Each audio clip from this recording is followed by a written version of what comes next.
സാങ്കേതിക തകരാറിനെ തുടർന്ന് തിരുവനന്തപുരം വിമാനത്താവളത്തിൽ കുടുങ്ങിയ ബ്രിട്ടീഷ് നാവികസേനയുടെ F-35B യുദ്ധവിമാനം നന്നാക്കാനുള്ള സാങ്കേതിക വിദഗ്ധരുടെ സംഘമെത്തി. എയർബസ് A400 വിമാനത്തിൽ ഉച്ചയ്ക്കാണ് ബ്രിട്ടീഷ് സംഘമെത്തിയത്. നന്നാക്കാനായില്ലെങ്കിൽ യുദ്ധവിമാനത്തെ ചരക്ക് വിമാനം എത്തിച്ച് കയറ്റിക്കൊണ്ടുപോകും.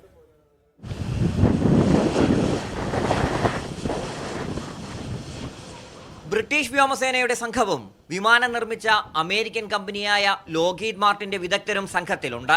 F-35B വിമാനത്തിൽ അറ്റകുറ്റപ്പണി നടത്താൻ വേണ്ട ഉപകരണങ്ങളും സംഘം കൊണ്ടുവന്നു.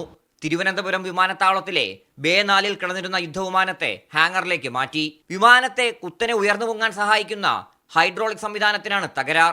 ഇത് ശരിയാക്കിയെടുക്കാൻ 4 ദിവസമെങ്കിലും വേണ്ടിവരുമെന്നാണ് വിവരം. നന്നാക്കാനായില്ലെങ്കിൽ ബ്രിട്ടീഷ് വ്യോമസേനയുടെ തന്നെ കൂറ്റൻ ചരക്ക് വിമാനമായ C-17 ഗ്ലോബ് മാസ്റ്റർ 3-ൽ കയറ്റിക്കൊണ്ടുപോകും. ഇതിനായി F-35 വിമാനത്തിന്റെ ചിറകുകൾ ഊരിമാറ്റേണ്ടി വരും. വിമാനത്തെ തിരുവനന്തപുരത്ത് വെച്ച് തന്നെ ശരിയാക്കാൻ പറ്റുമെന്നാണ് ബ്രിട്ടീഷ് സേനയുടെ വിശ്വാസം. കഴിഞ്ഞ മാസം 14-നാണ് ഇന്ധനം കുറഞ്ഞതിനെ തുടർന്ന് F-35 അടിയന്തരമായി തിരുവനന്തപുരത്ത് ഇറക്കിയത്. പിന്നാലെയാണ് ഹൈഡ്രോളിക് സംവിധാനത്തിന് തകരാറ് സംഭവിച്ചത്. അറബിക്കടലിലൂടെ സഞ്ചരിച്ച ബ്രിട്ടീഷ് നാവികസേനയുടെ വിമാനവാഹിനി കപ്പൽ HMS പ്രിൻസ് ഓഫ് വെയിലിൽ നിന്നാണ് വിമാനം പറന്നുയർന്നത്. ഇത്രയും ദിവസം സഹായം നൽകിയതിന് ഇന്ത്യക്കും വിമാനത്താവള അധികൃതർക്കും ഇന്ത്യയിലെ ബ്രിട്ടീഷ് ഹൈക്കമ്മീഷൻ നന്ദി അറിയിച്ചു. യുദ്ധവിമാനത്തെ നന്നാക്കാനുള്ള സാങ്കേതിക വിദഗ്ധരെ എത്തിച്ച ശേഷം എയർബസ് വിമാനം തിരികെ പോയി. മീഡിയ 1 തിരുവനന്തപുരം.